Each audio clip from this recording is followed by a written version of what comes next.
Hello students, today I am going to discuss full organics PYQs with you in one shot.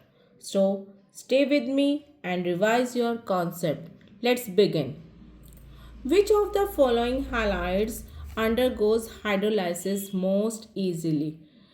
ये 2023 में आया हुआ है. You have 10 seconds. Continue. Hurry up. बताइए मुझे answers. Yes you are right. हमारे पास क्या है CH3I. क्यों? क्योंकि जो I होता है उसका साइज़ बहुत बड़ा होता है. जैसे जैसे आपको पता है डाउन द ग्रुप जाते हैं साइज विल इंक्रीजेस. और ये जो हमारा आयोडीन होता है ये एक बेटर लिविंग ग्रुप होता है जिसकी वजह से ये क्या करता है, हाइड्रोलाइज बहुत जल्दी हो जाता है. बेटर लिविंग ग्रुप है. अगर आपका इससे रीज़न कुछ आता है इससे रिलेटेड तो आप क्या कहेंगे कि ये जो आयोडीन होता है it is a better leaving group. Question number 2. Which of the following is use as refrigerant. ये तो सबको पता है जो हमारे फ्रियॉन्स होते हैं वो हम एज ए रेफ्रिजरेंट यूज़ करते हैं. तो इसमें से फॉर्मूला कौन सा है फ्रियॉन्स का? CF2Cl2. होप सो ये आपको आता होगा. CF2Cl2. Moving on, third question. Next question. The major product of the reaction of 2-bromobutane with alcoholic KOH. बेटा हमेशा ध्यान रखना जब भी आपके पास अल्कोहलिक KOH आ जाए तो वहाँ पर डिहाइड्रेशन होता है. हमेशा डबल बॉन्ड बनेगा क्योंकि वाटर रिमूव हो जाता है और डबल बॉन्ड वहाँ पर बन जाता है. अगर आपके पास एक्वस KOH आए तो हमारा डबल बॉन्ड नहीं आता है. So options are one butene, two butene, butanol, two bromobutane. अब आप देख सकते हो ऑप्शन ए में भी ब्यूटीन आ रहा है, ईन आ रहा है और ऑप्शन 2 में भी ईन आ रहा है. तो इसके अंदर आपके पास कन्फ्यूज़न होगी 50-50% पे. तो ध्यान रखना हमेशा जो KOH होता है अल्कोहलिक KOH होता है वो E2 मैकेनिज़्म को E2 मैकेनिज़्म को वो फॉलो करता है. इसलिए हमारे पास क्या बनेगा, हमारे पास 2-ब्यूटीन बनेगा. देखो कैसे होगा. ब्यूटीन बनाओ तो आपके पास क्या होगा, यहाँ से हमारे पास क्या होगा HBr निकलेगा, यहाँ से H निकलेगा और यहाँ से Br निकलेगा और क्या बन जाएगा, डबल बॉन्ड बन जाएगा क्योंकि यहाँ पर E2 कंसेप्ट यूज़ हो रहा है, E2 मैकेनिज्म यूज़ हो रहा है. Now moving on next question. The correct order of reactivity of alkyl halides towards SN1 reaction. बेटा हमेशा याद रखना जो SN1 रिएक्शन होती है वो किसको फॉलो करती है, tertiary then secondary then primary. ठीक है, इसको फॉलो करती है. तो इसमें से आप देख लीजिए कि टर्शरी हमारा कहाँ पर है. देखो इन दोनों केसेस में तो हो नहीं सकता, ये अल्काइल हैलाइड है, यहाँ पे प्राइमरी है, तो ये ऑप्शन तो हमारे कट हो गए. इन दोनों में से आप देखिए कि मैंने आपको क्या कहा है, पहले टर्शरी फिर सेकेंडरी फिर प्राइमरी फिर हमारा हैलाइड. तो इसका मतलब हमारा क्या ऑप्शन हो गया, फर्स्ट. ऑप्शन क्या हो गया, फर्स्ट. अगर यहाँ पर क्या होता है SN2 रिएक्शन होती, क्या होती SN2, तो SN2 में हमारा ऑप्शन सी हो जाता है, primary secondary and tertiary then methyl halide. तो हमेशा याद रखना अगर SN1 है तो टर्शरी पहले आएगा और SN2 है तो पहले प्राइमरी आएगा. नेक्स्ट क्वेश्चन है the hydrolysis of chlorobenzene with NaOH at high temperature and pressure gives. क्या मिलेगा बताओ. इस रिएक्शन को क्या बोलते हैं, इस रिएक्शन को बोलते हैं डाउस प्रोसेस. क्या बोलते हैं, डाउस process. It is a naming reaction है. यहाँ पर क्या होता है हमारे पास, अगर मेरे पास क्या है क्लोरोबेंजीन है प्लस NaOH है at high temperature and pressure, हमें क्या मिलता है, phenol. This is preparation of phenol also. तो इस प्रोसेस को बोलते हैं फिनॉल. ठीक है, तो इसका आंसर क्या होगा, B. Okay, now moving on the next question. Why do alkanes have higher boiling point than alkanes of the same molecular masses? देखो बेटा, जो हेलो एल्केन्स होते हैं उनके पास डाइपोल डाइपोल इंटरेक्शन होता है, जिसकी वजह से वो स्ट्रॉन्ग बॉन्ड होता है एज कंपेयर जो एल्केन्स के पास होता है वो सिर्फ और सिर्फ डिस्पर्जन फोर्सेस होते हैं। जो डाइपोल फोर्सेस होते हैं वो स्ट्रॉन्गर होते हैं, तो उनको डिसोसिएट करने के लिए हमें ज़्यादा बॉइलिंग पॉइंट देना पड़ता है। इसीलिए जो एल्केन्स होते हैं या हेलो एल्केन्स होते हैं उनके पास ज़्यादा बॉइलिंग पॉइंट होता है। If you want to write this answer, you can write hello alkanes have dipole-dipole interaction and van der Waals forces which increases boiling point as compared to alkanes with only weak dispersion forces. क्योंकि आपको question attempt भी करना आना चाहिए how to right, तो आप इसके साथ साथ आंसर्स भी लिख सकते हो।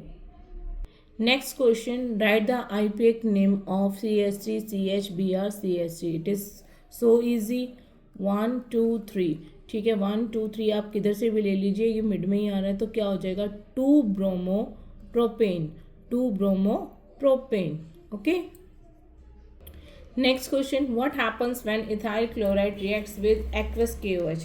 मैंने अभी 2 मिनट पहले बताया था कि जब भी हम KOH के साथ रिएक्शन करते हैं तब हमारा क्या बनता है, अल्कोहल बनता है। तो वो क्या बोल रहा है, आपको क्या बता रहा है, ethyl alcohol means C2H5Cl plus KOH। अब यहाँ पर इस बार क्या है, एक्वस KOH है, अल्कोहलिक KOH नहीं है। अल्कोहलिक KOH होता तो हमारा एल्कीन बन जाता, तो हमारा यहाँ पे क्या बनेगा, Cl यहाँ से रिमूव हो जाएगा, C2H5OH हमारा बनेगा और KCl हमारा क्या बन जाएगा, बाहर निकल जाएगा। This is the reaction, you can check, right. Moving on the next question, this one you can easily convert with the help of, तो आप हेलोजिनेशन की हेल्प से इसको आप बना सकते हैं FeCl3 की प्रेजेंस में, that is the electrophilic substitution reaction. तो देख लेते हैं वो कैसे होगी। देखो C6H6 Cl2 C6H5Cl हमारा बन गया है। अगर आपको इस फॉर्म में देखना है तो आप इस फॉर्म में देख लो। बेंजीन हो गया आपके पास, Cl2 है, ठीक है। ये किसकी प्रेजेंस में होता है, FeCl3 के प्रेजेंस में हेलोजिनेशन होता है और वी गेट क्लोरोबेंजीन, क्लोरोबेंजीन और HCl हमारा बाहर निकल जाता है, ठीक है। तो ये एक क्या होते हैं, इलेक्ट्रोफिलिक सब्स्टिट्यूशन रिएक्शन होती है। Moving to the next question, again अभी हमने एक SN1 टाइप का क्वेश्चन देखा था। इसके अंदर से मैंने आपको बताया था कि हमारे अरेंज करते हैं अगर SN1 के अकॉर्डिंग तो क्या होता है, टर्शरी सबसे पहले आता है, फिर सेकेंडरी एंड देन प्राइमरी। यहाँ से आप चेक कर सकते हैं कि टर्शरी कौन है, प्राइमरी कौन है, सेकेंडरी कौन है। तो आप देख सकते हैं ये 3 कार्बन है, यहाँ पर 3 कार्बन की चेन है, तो ये क्या है, टर्शरी है। दिस वन इज योर, देखो tertiary then secondary then primary, ठीक है। मिथाइल अल्कोहल ये भी हमारा प्राइमरी है, पर ये दोनों ही प्राइमरी है, बट इसमें क्या है, कार्बन ज़्यादा है तो इसकी रिएक्टिविटी ज़्यादा होगी, इसके अंदर लेस कार्बन है तो इसकी रिएक्टिविटी कम होगी। Okay, got it. Explain why CX bond strength decreases down halogen group. बच्चे अपने माइंड में सोचिए, मैंने थोड़ी देर पहले भी बताया था जो आयोडीन है वो बेटर लिविंग ग्रुप है, ठीक है। क्यों, क्योंकि उसकी जो बॉन्ड लेंथ होती है वो इंक्रीज़ होती जाती है डाउन द ग्रुप। जैसे जैसे हमारा साइज इंक्रीज़ होता जाएगा तो बॉन्ड लेंथ भी इंक्रीज़ होती जाती है, जिसकी वजह से हम उसको ईजिली ब्रेक डाउन कर सकते हैं और वो वीकेस्ट हो जाता है। देखो, bond strength depends on bond length and size of halogen. तो यहाँ पर क्या होगा, CF की सबसे ज़्यादा, फिर CCl की, फिर CBr की, CI की। क्यों, क्योंकि जो फ्लोरीन है वो सबसे छोटा है, इसलिए वो सबसे स्ट्रॉन्गेस्ट बॉन्ड बनाता है। और जो फ्लोरीन है वो क्या कर रहा है, लार्जेस्ट है, सॉरी फ्लोरीन नहीं, आयोडीन जो है वो लार्जेस्ट है और वो वीकेस्ट बॉन्ड बना रहा है, क्योंकि इसकी बॉन्ड लेंथ बहुत ज़्यादा इंक्रीज हो गई है। वो इजीली डिसोसिएट हो सकता है या टूट सकता है, इसलिए हम कहते हैं इजीली टू ब्रेक। नेक्स्ट है explain the mechanism of SN1 reaction with the help of example. ये सबको आता होगा, मैं फिर भी आपको फास्टली बता देती हूँ। सबसे पहले क्या होता है, हमने एक एग्जांपल ले लिया, टर्शियरी ब्यूटाइल ब्रोमाइड ले लिया है, CH3 होल थ्राइस CBr। यहाँ पर क्या होगा, सबसे पहले हमारा यहाँ से बॉन्ड डिसोसिएट हो जाएगा।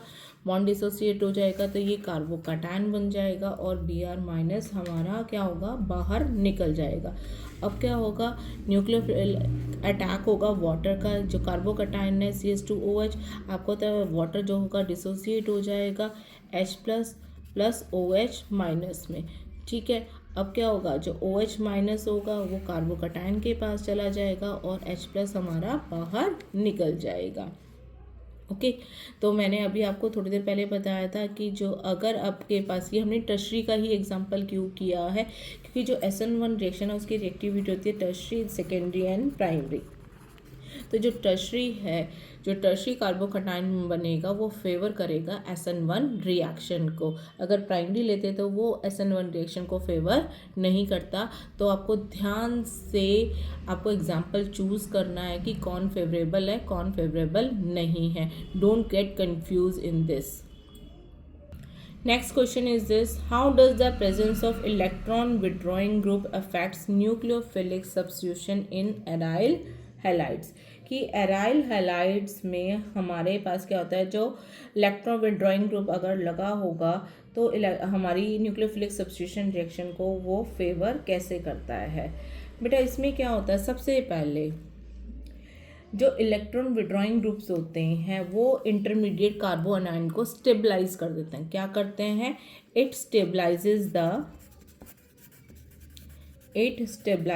The intermediate carbanion, intermediate carbanion को ये क्या करते हैं, स्टेबलाइज कर देते हैं। Next question is differentiate between SN1 and SN2 reaction. देखो हमने इसको 5 टाइप से, हमने इसको 5 डिफरेंसेस मैंने इसके आपके बताए हैं। SN1 and SN2 number of steps कितनी होती है, SN1 में 2, SN2 में 1। रिएक्शन क्या होती है, रेट ऑफ रिएक्शन क्या होता है इसका, फर्स्ट ऑर्डर एंड सेकेंड, उसका सेकेंड। थर्ड क्या होता है, पोलर प्रोटिक होता है, H2SO4 हो गया, HCl अलग है जिसके अंदर प्रोटॉन प्रेजेंट होता है, ये पोलर अप्रोटिक होता है। एग्जांपल इसका है DMF। न्यूक्लियोफाइल इसमें कैसा होता है, वीक होता है, SN2 में स्ट्रांग होता है। रिएक्टिविटी अभी बताई थी कि इसकी tertiary, secondary and primary, and then primary, secondary and tertiary. Okay, एक और चीज़ ध्यान रखना है, इसके अंदर जो SN2 होता है उसके अंदर क्या होता है, रिटेंशन, उसके अंदर होता है इन्वर्जन और इसके अंदर होता है रिटेंशन। मीन्स कि जो इन्वर्जन का मतलब होता है कि जो हमारी ज्योमेट्री होती है, उसकी शेप होती है वो इन्वर्ट हो जाती है, क्योंकि इसमें आपको पता है SN2 में बैक अटैक होता है और इसके अंदर फ्रंट अटैक होता है। तो फ्रंट अटैक होने की वजह से इसकी जो शेप होती है, ज्योमेट्री होती है, वो एज इट इज़ रहती है, बट इसकी जो शेप होती है वो उल्टी हो जाती है। इसको वॉल्डेन इन्वर्जन भी बोला जाता है। ठीक है, तो do remember this is also called as Walden inversion. Next question is this: why is CCl4 non-reactive in nucleophilic substitution? Nucleophilic substitution में इसलिए होता है बेटा, जो CCl4 का स्ट्रक्चर होता है वो इस तरह से होता है। तो यहाँ पर क्या हो रहा है, CCl बॉन्ड आपस में या क्रॉस कर रहे हैं, एक दूसरे का जो डाइपोल मोमेंट होता है उसको क्रॉस कर देते हैं, तो डाइपोल मोमेंट 0 आ जाता है। No polar CCl bond, all CCl bond cancel each other out. Lack of partial positive charge on carbon prevents nucleophilic attack. जब तक इसके ऊपर पॉजिटिव साइन आएगा ही नहीं है, कार्बोकैटायन बनेगा ही नहीं, तो न्यूक्लियोफिलिक अटैक इसके ऊपर नहीं हो सकता है, क्योंकि न्यूक्लियोफिलिक अटैक में क्या होता है, नेगेटिव पार्ट आकर कार्बोकैटायन के ऊपर अटैक करता है। तो जब पॉजिटिव चार्ज क्रिएट ही नहीं हो रहा है तो हमारे पास अटैक कैसे होगा। Next question: explain the preparation of haloalkanes. हमें हेलो एल्केन्स की प्रिपरेशन करनी है। Most easiest question, alcoholic reaction with HX और डार्जेंस रिएक्शन। फर्स्टली क्या होता है, हमने क्या लिया, ROH लिया। HX की प्रेजेंस में RX बन गया और वाटर बन गया। ZnCl2 की प्रेजेंस में, कल मैंने आपको ये रिएक्शन करवाई भी थी कि हमारे पास लुकास रिएजेंट टेस्ट होता है, उसके अंदर हम ZnCl2 डालते हैं तो हमें एक हेलोअल्केन मिल जाता है। नेक्स्ट है डार्जन रिएक्शन। इसके अंदर हम क्या करते हैं, अल्कोहल को PCl5 की प्रेजेंस में रिएक्ट करवाते हैं, हमें क्या मिलता है, अल्काइल क्लोराइड मिल जाता है, POCl3 मिल जाता है और HCl यहाँ पर मिल जाता है। This is called as Darzens reaction. Next question, explain the mechanism of the elimination reaction of 2-bromopentane with alcoholic KOH। मैंने थोड़ी देर पहले आपको बताया था जब भी अल्कोहलिक KOH होगा तो हमारा कोई ना कोई एल्कीन बनेगी और वो E2 मैकेनिज्म को फॉलो करते हैं। ध्यान से देखिएगा, इसके अंदर सेट्ज़ेफ रूल लगता है। हमने बना लिया है 2-bromopentane, 1 2 3 4 5 कार्बन्स एंड सेकेंड पर मैंने ब्रोमो लगा दिया है, ब्रोमीन लगा दिया है। अल्कोहलिक KOH में देखो क्या हो सकता है, अगर मैं 2 यहाँ लिख दूँ, एक H यहाँ लिख दूँ and this one is also मैं यहाँ लिख दूँ, या तो हाइड्रोजन इस कार्बन से जाएगा या फिर कार्बन इस कार्बन का हाइड्रोजन जाएगा। दोनों केसेस बन सकते हैं HBr निकालने के लिए, बट हमें यहाँ पर ये चेक करना है कि कहाँ पे हाईली सब्स्टिट्यूटेड रहता है। अगर मैं ये H बाहर निकाल देती हूँ तो डबल बॉन्ड की इधर 2 कार्बन की चेन है और इधर 3 कार्बन की चेन है, बट अगर मैं H ये वाला निकालती हूँ तो व्हाट डज मीन कि यहाँ पे डबल बॉन्ड के इधर सिर्फ 1 कार्बन है और इधर 4 कार्बन है। तो हाईली सब्स्टिट्यूटेड किस केस में होंगे, इस केस में होंगे, क्योंकि एक तरफ 2 है तो एक तरफ 3 है, बट यहाँ तो 1 और 4 की रेशियो है, तो हमें हाईली सब्स्टिट्यूटेड हमें चेक करना होता है। तो हमारे पास क्या होगा, यहाँ से जब हम H निकालेंगे और ये Br निकालेंगे, जब डबल बॉन्ड सेकेंड कार्बन पर आएगा तो वो मेजर प्रोडक्ट बनेगा और जब फर्स्ट कार्बन पर आएगा तो वो माइनर प्रोडक्ट बनेगा, as you can see on your screens, right. तो ऑलवेज रिमेंबर सेट्ज़ेफ रूल क्या कहता है, मोस्ट सब्स्टिट्यूटेड एल्कीन फेवर्ड। तो प्लीज़ ध्यान रखिएगा, ये नहीं है कि आप डबल बॉन्ड कहीं भी लगा दें, पर अगर लगा भी रहे हैं तो दोनों केसेस लगा के आना कि मेजर भी और माइनर भी, तो आपका क्वेश्चन रॉन्ग नहीं होगा। Next question is discuss the environmental effects of polyhalogen compounds. आप सबको पता है कि जो CFCs होते हैं वो हमारी ओजोन लेयर को डिस्ट्रॉय कर रहे हैं। अगर ज़्यादा DDT यूज़ किया जाए तो ये फूड चेन्स में एक्यूमुलेट हो जाता है और जो कार्बन टेट्राक्लोराइड होता है वो हमारे ह्यूमंस को टॉक्सिक होता है। मैनी मोर, आप कुछ भी यहाँ पर लिख सकते हैं, तो 2-3 पॉइंट्स मैंने आपको बता दिए हैं, अगर आप लिखना चाहो तो लिख सकते हैं। CFC destroys the ozone layer, DDT accumulates in food chains, carbon tetrachloride is toxic to humans. Next question from alcohol, phenol and ether. Which of the following compounds will react most readily with Lucas reagent? Ethanol, 2-propanol, 2-methyl, 2-propanol and methanol. बेटा कल की video में ही मैंने आपको बताया था जो Lucas reagent test होता है वो अल्कोहल को टेस्ट करने के लिए यूज़ किया जाता है। उसके अंदर जो उसकी रिएक्टिविटी होती है वो टर्शरी की सबसे ज़्यादा, देन सेकेंडरी की, देन प्राइमरी की होती है। टर्बिडिटी जो टर्शरी वाले देते हैं सबसे जल्दी देते हैं। तो इनमें से आप अपना स्ट्रक्चर्स बना के देख सकते हो। तो आप देख सकते हो इसका आंसर क्या है, मैंने स्ट्रक्चर भी बना के आपको दिखा रखा है। जो OH है वो कहाँ पर लगा हुआ है, 1 कार्बन, 2 कार्बन और 3 कार्बन। डैट मीन्स ये वाला जो कार्बन है वो आपका टर्शरी है, तो ये क्या देगा, ये सबसे जल्दी टर्बिडिटी देगा, तो ये रिएक्शन यहाँ पर सबसे फास्ट होगी। ठीक है, तो आंसर क्या होगा इसका, C। Moving on the next question. ये क्वेश्चन तो बहुत ईजी है। IPS name of diethyl ether. Diethyl ether means हमारे पास क्या है, ऑक्सीजन बीच में है और दोनों तरफ इथाइल ग्रुप लगा हुआ है, तो हम क्या बोलते हैं उसको, इथॉक्सी इथेन। इथॉक्सी इथेन, क्योंकि दोनों तरफ क्या होगा, ऑक्सीजन के हमारे इथेन ग्रुप लगा हुआ होगा। ठीक है, तो क्या हो जाएगा, इथॉक्सी इथेन। अगर किसी को स्ट्रक्चर नहीं बनाना आता है, you can check diethyl ether C2H5O C2H5। ठीक है, नेक्स्ट क्वेश्चन क्या है, the acidity of phenols is due to +I effect, of the hydroxyl group, delocalization of the negative charge in the benzene ring, minus I effect of the hydroxyl group, formation of hydrogen bonds. ध्यान से देखिए कि जब phenols होता है acidity, वो resonance की वजह से होता है। रेजोनेंस का मतलब क्या होता है? डीलोकलाइजेशन ऑफ नेगेटिव चार्ज, क्योंकि हमारा जो फिनॉल होता है वो ऑर्थो एंड पैरा डायरेक्टिंग होता है, जिसकी वजह से वहाँ पर अटैक होना इजीली होता है उन दोनों पोजीशन पे, इसलिए उसकी एसिडिटी जो होती है वो इंक्रीज हो जाती है। देखिए, delocalization of the negative charge in the benzene ring, the phenoxide ion formed by the deprotonation is stabilized by resonance which increases acidity। Hope so आपको समझ में आ गया होगा, क्योंकि जब भी हम बनाते हैं, आपको पता ही है, जब भी OH यहाँ पर लगेगा तो यहाँ पे बॉन्ड हमारा डिसोसिएट हो जाएगा और क्या बन जाएगा? फिनॉक्साइड आयन हमारा यहाँ पर बन जाता है O-।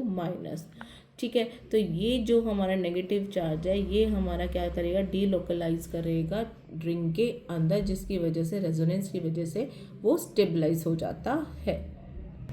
आई होप जिसने मेरा वन शॉट देखा था अल्कोहल फिनॉल ईथर का, उसको कोई प्रॉब्लम नहीं आ रही होंगी। ये सारी की सारी टेक्शन मैंने कल डिस्कस की थी। जिसने नहीं देखा प्लीज़ वॉच इट, उससे आपको इजीली ये सारे क्वेश्चंस हो जाएंगे। What happens when phenol reacts with bromine water? Bromine water जब भी हम रिएक्ट करते हैं तो क्या होता है? ऑर्थो और पैरा पोजीशन पे ब्रोमो वहाँ पर जाकर लग जाता है, तो क्या बन जाता है? 2,4,6 ट्राइब्रोमोफिनॉल। ठीक है, देखिए 2,4,6 ट्राइब्रोमोफिनॉल इज फॉर्म, क्योंकि वहाँ पे वाइट प्रेसिपिटेट बन जाते हैं। नेक्स्ट क्वेश्चन क्या है? Williamson synthesis is use to prepare. तो सबको पता होगा विलियमसन सिंथेसिस हम किसके लिए यूज़ करते हैं, किसकी प्रिपरेशन के लिए यूज़ करते हैं? ईथर्स बनाने के लिए हम लोग उसको यूज़ करते हैं। किसके लिए? ईथर्स बनाने के लिए यूज़ करते हैं। नेक्स्ट क्वेश्चन है write the structure of 2-methyl-2-propanol। This is a easy one, आप बना सकते हैं, you can check it out. हमारे पास क्या है? प्रोपेनॉल है, हमने 3 यहाँ पर 3 कार्बन्स लगा दिए, 2 पे मिथाइल एंड 2 पर ही अल्कोहलिक ग्रुप हमने यहाँ पर लगा दिया है। Next question, what happens when phenol reacts with zinc dust? Zinc dust जब भी आप फिनॉल में डालते हो तो वो उसको चेंज कर देता है बेंजीन के अंदर, OH ग्रुप को वो रिमूव कर देता है और हमें क्या मिल जाता है? बेंजीन हमें मिल जाता है C6H5OS प्लस Zn। ठीक है, हमें क्या मिल गई? बेंजीन मिल गया है, C6H6 और ZnO हमारा फॉर्म हो जाता है, जो एलिमिनेट हो जाता है। नेक्स्ट है conversion, convert ethanol to ethene. Ethanol to ethene, अभी हम बहुत सारी रिएक्शंस में बात कर चुके हैं। अगर अल्कोहल से एल्कीन बनाना है तो you can use easily your alcoholic KOH। Alcoholic KOH से भी आप इसको बना सकते हो, और सिंपली आप डिहाइड्रेशन से भी बना सकते हो। आप क्या करोगे? H2SO4 को 443 केल्विन पर अगर आप इसको डाल देते हो तो you get alkene. Write IUPAC name of CH3OCH2CH3। तो this is the easier one, methoxyethane, methoxy ethane.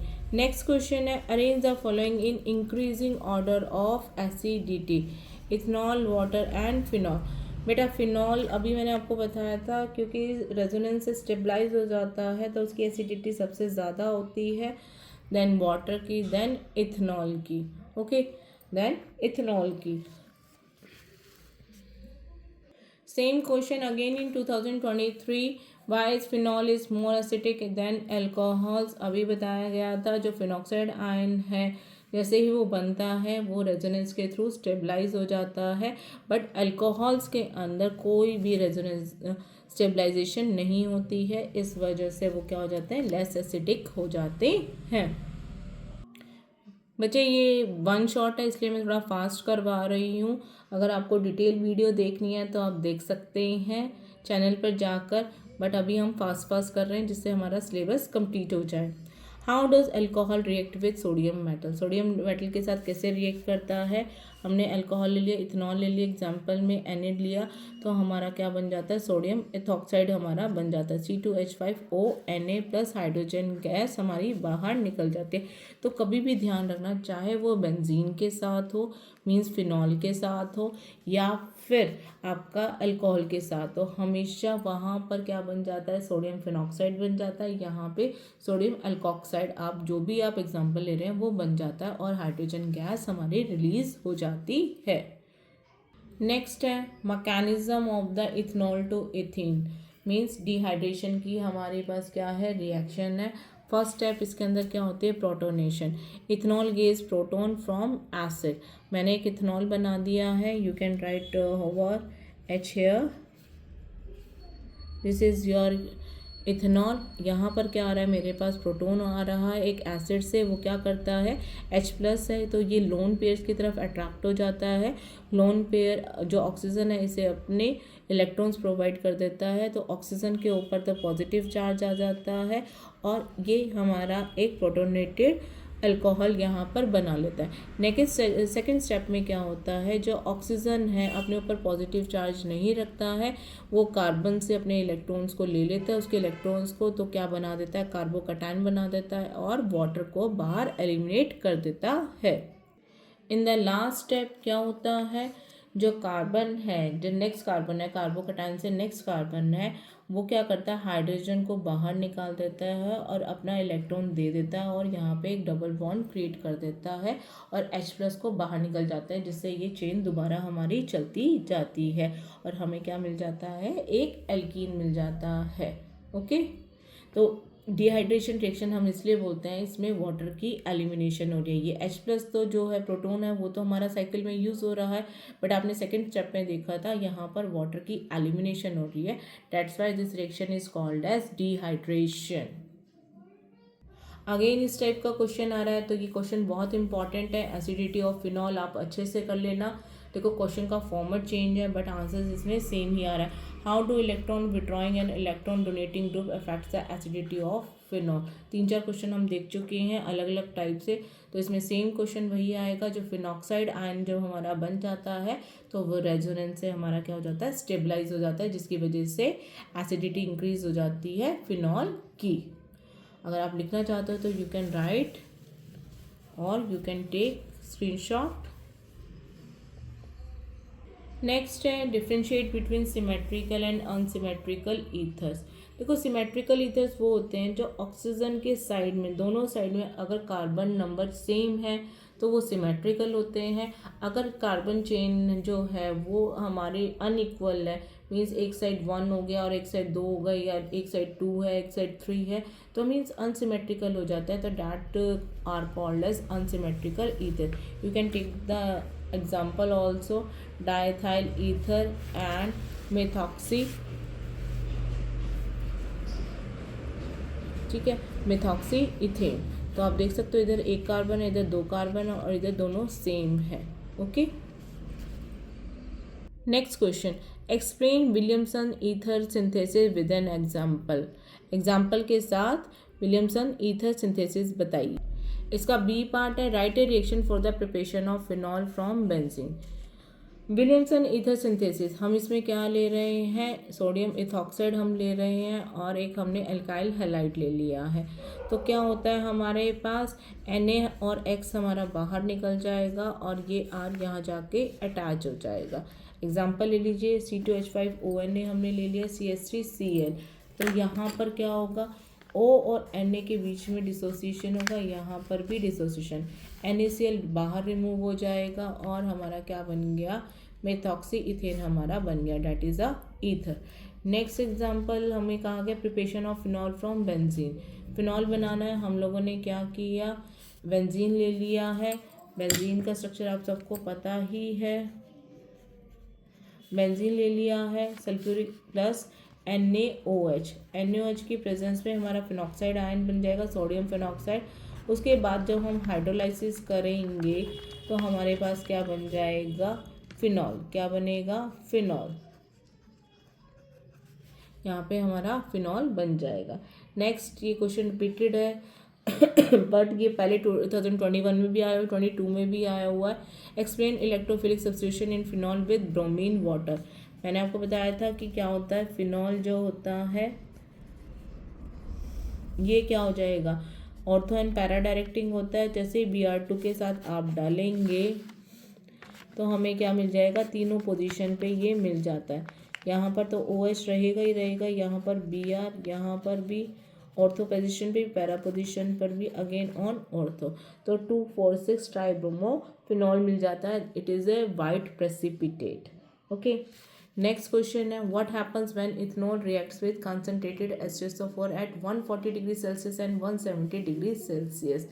बच्चे हमेशा याद रखना 170 डिग्री सेल्सियस दे रखा या 443 केल्विन दे रखा, तब वहाँ पर होता है डिहाइड्रेशन। क्या होता है, dehydration. But at lower temperature पर एलिमिनेशन रिएक्शन नहीं हो पाती है, वो वहाँ पर सब्स्टिट्यूशन रिएक्शन होती है। ठीक है, तो इस वजह से ये क्या बना लेता है, एट लोअर टेम्परेचर ये ईथर बना लेता है, और एट हायर टेम्परेचर ये डिहाइड्रेशन कर देता है, जिसकी वजह से हमें एक एल्कीन मिल जाती है। Now questions from the aldehyde, ketones and carboxylic acid. Which of the following does not give Fehling test. Fehling test कौन नहीं देगा,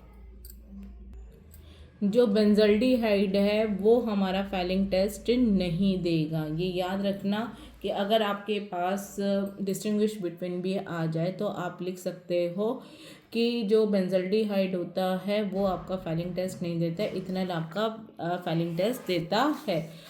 aromatic aldehydes like benzaldehyde do not give Fehling test as they do not form complex with Cu2+.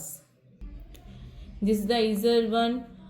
IPAC naming of CH3CO CH2 CH3 आप देख सकते हो, जो keto group है वो सेकेंड पोजीशन पे है, कार्बन के नंबर्स 4 हैं, तो what we get two butanone. Next question, aldehyde and ketones undergo nucleophilic addition reaction due to, बताइए। क्योंकि वो क्या बनाते हैं, कार्बोकटायन बनाते हैं और वो न्यूक्लियोफाइल को अट्रैक्ट करते हैं अपनी तरफ। तो इसका आंसर क्या हो जाएगा, answer A, electron deficiency at carbonyl carbon. Okay, next question, which of the following undergoes aldol condensation, formaldehyde, acetone, benzophenone and chloral. आपको पता होगा कि जो हमारे पास एल्डोल कंडेंसेशन होती है उसकी सबसे पहली कंडीशन होती है अल्फ़ा हाइड्रोजन। अल्फ़ा हाइड्रोजन होना बहुत ज़रूरी होता है, बट आप देख सकते हो फॉर्मल्डिहाइड के पास भी कोई भी अल्फ़ा हाइड्रोजन नहीं होता है, बेंजोफिनोन के पास भी नहीं होता है, क्लोरल के पास भी नहीं होता है। तो फिर हमारे पास क्या आंसर बचा, एसीटोन। एसीटोन के पास अल्फ़ा हाइड्रोजन होता है, जिसकी वजह से एल्डोल कंडेंसेशन हो जाता है। ध्यान रखना, या तो 2 एल्डिहाइड हो या 2 कीटोन हो, किसी के अंदर भी डाइल्यूट एल्कली की प्रेजेंस में चाहे QH डालो NaOH डालो, एल्डोल कंडेंसेशन हमारा हो जाता है। What is the product when acetophenone is treated with lithium aluminium hydride. Lithium aluminium hydride आपको पता है बहुत अच्छा रिड्यूसिंग एजेंट है। वो क्या करेगा, एसीटोफिनोन, एसीटोफिनोन के अंदर कीटोन ग्रुप प्रेजेंट होता है, और जो कीटोन ग्रुप होता है हमेशा याद रखना सेकेंडरी अल्कोहल बनाता है। क्या बनाता है, सेकेंडरी अल्कोहल बनाता है। तो सेकेंडरी अल्कोहल हमारा यहाँ पर क्या बनेगा, आंसर क्या हो जाएगा, 1-फिनाइल इथेनॉल। 1-फिनाइल इथेनॉल कि हमारे पास क्या है, 2 कार्बन है, यहाँ पर OH आ गया है, तो 1 पे हमारा क्या लगा हुआ है, फिनाइल ग्रुप लगा हुआ है, क्योंकि वो हमेशा सेकेंडरी को ही प्रेफर करता है। फिनाइल मिथनॉल नहीं बन सकता क्योंकि ये प्राइमरी है, इथेनॉल भी नहीं बनेगा क्योंकि एसीटोफिनॉन है, और बेंजाइल अल्कोहल भी नहीं बन सकता है। ठीक है, तो यहाँ पर क्या हो गया है, ये हमारे पास ये प्रोडक्ट हमारे पास बनेगा 1-फिनाइल इथेनॉल, क्योंकि यहाँ पर क्या है, वो सेकेंडरी हमारे पास बना हुआ है। Next question, why do aldehydes have higher boiling points than alkanes. कि एल्डिहाइड का जो बॉइलिंग पॉइंट होता है वो एल्केन से तो ज़्यादा होता है पर अल्कोहल से कम होता है। बच्चे यहाँ पर आंसर आएगा आपका hydrogen bonding. Aldehydes have dipole dipole interaction increasing boiling points over alkanes, क्योंकि डाइपोल डाइपोल इंटरेक्शन हो रहा है इसलिए एल्केन से ज़्यादा होता है बट अल्कोहल से कम होता है। क्यों? क्योंकि अल्कोहल्स के अंदर हाइड्रोजन बॉन्डिंग प्रेजेंट होती है पर एल्डिहाइड के अंदर कोई भी हाइड्रोजन बॉन्डिंग प्रेजेंट नहीं होती। Due to hydrogen bonding the boiling point of the alcohols is higher than the comparable aldehydes, right? Next question, this is the easier one. Write the IUPAC name of CH3 CH2 COOH। 3 carbon है तो क्या हो जाएगा बताइए? Propanoic acid, propanoic acid. Next is convert benzene to benzaldehyde. This is the easier one. You can use many reaction but one of the most important reaction is Reimer-Tiemann reaction. This is the naming reaction. What we have to do? We have to take benzene plus carbon monoxide plus HCl. Then what we get? A CHO group in the presence of AlCl3 and CuCl. ये इसकी reagents हैं। अगर आप ये Lewis acid नहीं डालेंगे तो ये रिएक्शन प्रोसीड नहीं करेगी, राइट? नेक्स्ट है what happens when formaldehyde reacts with ammonia. Formaldehyde जब भी अमोनिया के साथ रिएक्ट करवाती है तो क्या बनाती है? Hexamethyl methylene टेट्राअमाइन। इसको यूरोट्रोपिन भी कहते हैं। ये क्वेश्चन काफ़ी बार आ चुका है तो प्लीज़ ध्यान से देखिएगा। ये एक मेडिसिन की तरह भी यूज़ करते हैं। जब भी यूटीआई हो जाता है या यूरिनरी इन्फेक्शन हो जाते हैं उसके अंदर ये मेडिसिन के फॉर्म में काम आता है। CS2(6N4) urotropin. Do remember this name? Hexamethylene tetraamine, hexamethylene tetraamine. Okay. Arrange in increasing order of acidity. Acidity में acetic acid, formic acid, benzoic acid सब चीज़ें दे रखी हैं। तो सबसे पहले क्या आएगा? फॉर्मिक एसिड, फिर acetic and benzoic acid. Benzoic acid की सबसे कम होती है क्योंकि यहाँ पर क्या होता है? रेजोनेंस की वजह से ये स्टेबलाइज हो जाता है। तो benzoic acid is less than यहाँ पर फॉर्मिक एसिड की सबसे ज़्यादा होती है। Why do aldehydes and ketones undergo nucleophilic addition reaction? Addition reaction क्यों होती है? सबसे पहले पॉइंट तो है इनके पास मल्टीपल बॉन्ड होते हैं जिसको हम डिसोसिएट कर सकते हैं और डिसोसिएशन की वजह से उनके ऊपर पार्शियल पॉजिटिव साइन आ जाता है जो न्यूक्लियोफाइल को अट्रैक्ट करते हैं जिसकी वजह से न्यूक्लियोफिलिक एडिशन रिएक्शंस हो जाती हैं। आंसर देख लीजिए। Carbon is electrophilic, attracting nucleophiles, partial positive charge on carbon due to C double bond O bond polarity। क्योंकि जब डबल बॉन्ड होगा तभी तो ये डिसोसिएट करेगा, तभी तो इस पर पार्शियल बॉन्ड आएंगे, partial positive and partial negative. जब पोलैरिटी डेवलप होगी तभी हमारा जो न्यूक्लियोफाइल होता है वो वहाँ पर अटैक कर पाता है। नेक्स्ट क्वेश्चन है mechanism of aldol condensation. I hope सबने रिवाइज कर लिया होगा एल्डोल कंडेंसेशन। मैं फिर भी इसका ब्रीफ आपको दे देती हूँ। फर्स्ट स्टेप क्या होती है? Enolate ion form. Enolate ion में हमने क्या ले लिया है? मैंने एक एल्डिहाइड ग्रुप ले लिया है, ठीक है। यहाँ से क्या हो रहा है? कार्बन जो है वो हाइड्रोजन के इलेक्ट्रॉन्स ले रहा है तो इसके ऊपर नेगेटिव साइन आ जाएगा और वाटर हमारा बाहर निकल जाएगा। इसे हम बोलते हैं इनोलेट आयन। अब क्या होगा? जो इनोलेट आयन होगा वो एक और एल्डिहाइड ग्रुप के साथ अटैच होगा। यहाँ पर क्या होगा? पोलैरिटी डेवलप होगी। जो ऑक्सीजन है वो ज़्यादा इलेक्ट्रोनेगेटिव होता है तो यहाँ से ये अपनी तरफ इलेक्ट्रॉन्स को पुल कर लेगा। इसके ऊपर नेगेटिव साइन आ जाएगा और कार्बन के ऊपर पॉजिटिव साइन आ जाएगा, मतलब पार्शियल पॉजिटिव और पार्शियल नेगेटिव हो जाएंगे। अब क्या होगा? ये जो नेगेटिव था हमारा कार्बो अनायन था वो इसकी तरफ अट्रैक्ट हो जाएगा और अटैक कर देगा और एक हमारा क्या बन जाएगा? कार्बोनिल मॉलिक्यूल हमारे पास बन जाएगा। नेक्स्ट स्टेप में क्या होगा? प्रोटोनेशन होगा। जो वाटर होगा उसकी हाइड्रोलाइसिस, उसमें वो डिसोसिएशन होगा और जो ऑक्सीजन के ऊपर नेगेटिव चार्ज आया था वहाँ पर क्या चला जाएगा? हाइड्रोजन चला जाएगा और क्या बन जाएगा? अल्कोहलिक ग्रुप बन जाएगा। इसलिए इसको एल्डोल बोलते हैं क्योंकि इसके अंदर एक एल्डिहाइड ग्रुप भी प्रेजेंट है और एक अल्कोहल ग्रुप भी प्रेजेंट है, इसलिए that is why this is called as aldol. Next question, explain the haloform reaction with an example.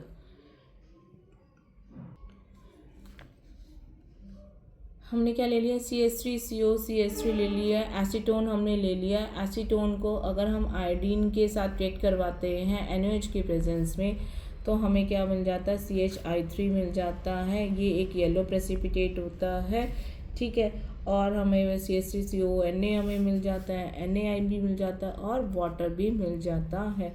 तो ये एक हैलोफॉर्म की रिएक्शन है आपकी। Next question, why is benzoic acid more acidic than acetic acid. अभी मैंने आपको बताया था जो बेंजोइट आयन होता है वो क्या करेगा, स्टेबलाइज हो जाएगा रेजोनेंस की वजह से, जिसकी वजह से उसकी एसिडिटी इंक्रीज हो जाती है। बट एसिटिक एसिड में ऐसी कोई भी डीलोकलाइजेशन नहीं होते। तो आप देख सकते हो हमारे पास क्या है, बेंजोइक एसिड है COOH। तो यहाँ पर क्या हो जाएगा, ये बेंजोएट आयन बन जाएगा, H इसका रिमूव हो जाएगा तो COO माइनस, जो ये माइनस साइन है वो हमारा रिंग के अंदर जाकर वो डीलोकलाइज हो जाएगा, ठीक है। Next, explain the Cannizzaro reaction with an example, convert ethanoic acid to ethanol. Cannizzaro reaction वहाँ पर होती है जहाँ पर हमें कोई भी अल्फा हाइड्रोजन प्रेजेंट नहीं होता है। तो हमने क्या ले लिया, बेंजल्डिहाइड ले लिया NaOH के साथ। इसके अंदर डिसप्रपोर्शनेशन रिएक्शन होती है, मींस वो खुद को रिड्यूस करता है और वो खुद को ही ऑक्सीडाइज करता है। दो केसेस इसके अंदर होते हैं।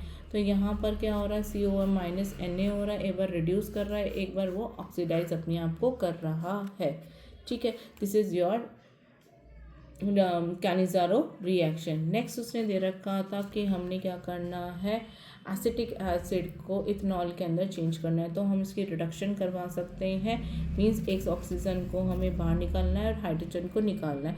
तो रिड्यूसिंग एजेंट हम यूज़ कर सकते हैं lithium aluminium hydride in the presence of hydrogen और निकल। तो यहाँ से ऑक्सीजन रिमूव हो जाता है और दो हाइड्रोजन यहाँ पर अटैच हो जाते हैं। नेक्स्ट है, explain the mechanism of the nucleophilic addition reaction of HCN to acetone। देखो सबसे पहले हमें क्या करना है, जनरेशन करना है साइनाइड आयन। हमने HCN लिया, वहाँ से हमारा प्रोटॉन जनरेट हो गया और एक न्यूक्लियोफाइल जनरेट हो गया। अब जो हमारा साइनाइड आयन है वो अटैक करता है कार्बोनिल ग्रुप को। अगर आपको यहाँ पे एसीटोन लेना है तो you can take CH3 here, R की जगह पर। अगर एसीटोन के साथ ही आपको काम करना है CH3 आप ले सकते हो। यहाँ पर क्या होगा, पोलैरिटी डेवलप होगी, जो ऑक्सीजन है उसके ऊपर नेगेटिव साइन आ जाएगा, ठीक है, और कार्बन के ऊपर पॉजिटिव साइन आ जाएगा। तो जो कार्बन के ऊपर हमारा जो पॉजिटिव साइन आएगा CH3,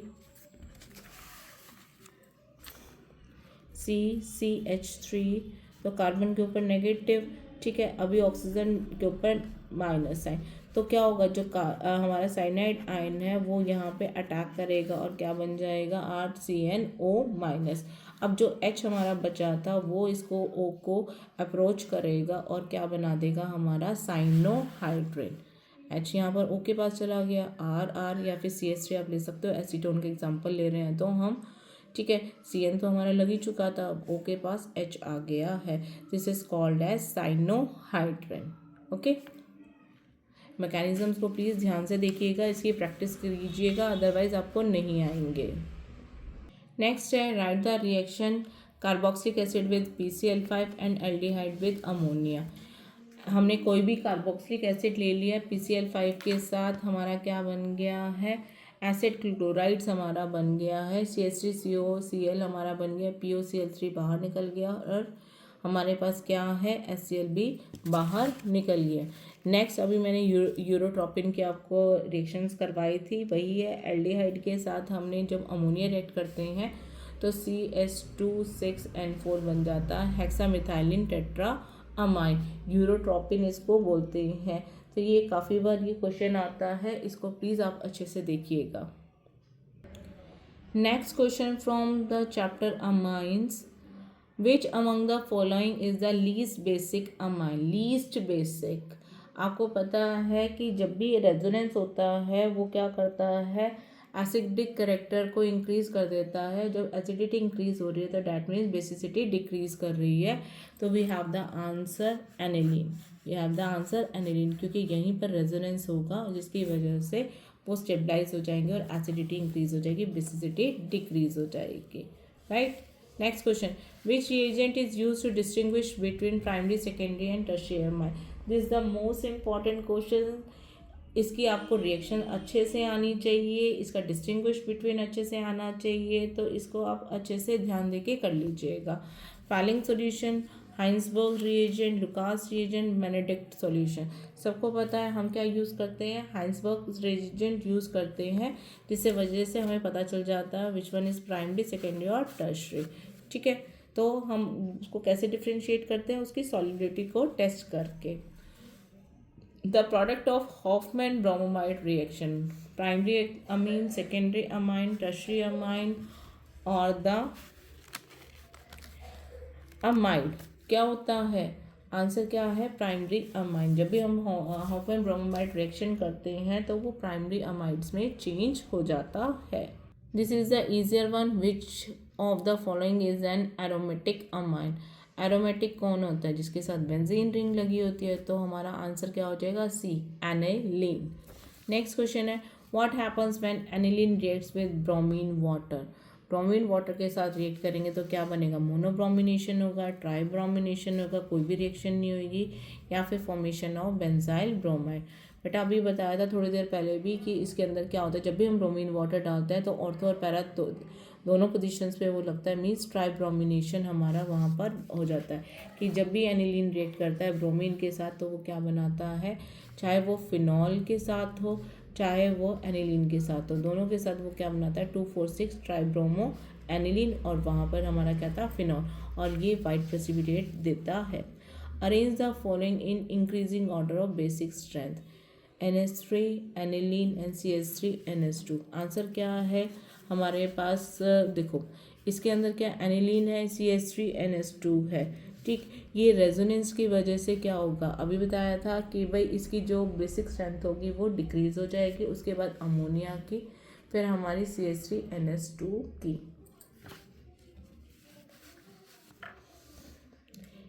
ठीक है, जो मिथाइल अमाइन है वो हमारा क्या है, बेसिक है, कि due two electron donating effect. आपको पता होगा कि अगर इलेक्ट्रॉन डोनेटिंग ग्रुप लगते हैं तो बेसिसिटी इंक्रीज होता है, अगर इलेक्ट्रॉन विड्रॉइंग ग्रुप लगते हैं तो एसिडिटी इंक्रीज करती है। IUPAC naming of CH3 whole twice NH, तो इसका आंसर क्या होगा, N methyl methyl amine, N के साथ एक मिथाइल लगा हुआ है, ठीक है, तो मिथाइल और मिथाइल अमाइन, या फिर डाई मिथाइल अमाइन भी हम बोल सकते हैं। अब क्या दिया हुआ है, convert benzamide to aniline, benzamide to aniline. अब ध्यान से देखो इसके अंदर आपको क्या चाहिए, अगर ये का CO ग्रुप अगर हमारा हट जाए तो हमें क्या मिल जाएगा, एनिलीन मिल जाएगा। और CO को हटाने के लिए सबसे अच्छी रिएक्शन हमारे पास तो होती है हॉफमैन ब्रोमाइड रिएक्शन। इसके अंदर क्या होता है, CO को बाहर निकाल देते हैं, C6H5CO NH2 Br2NaOH।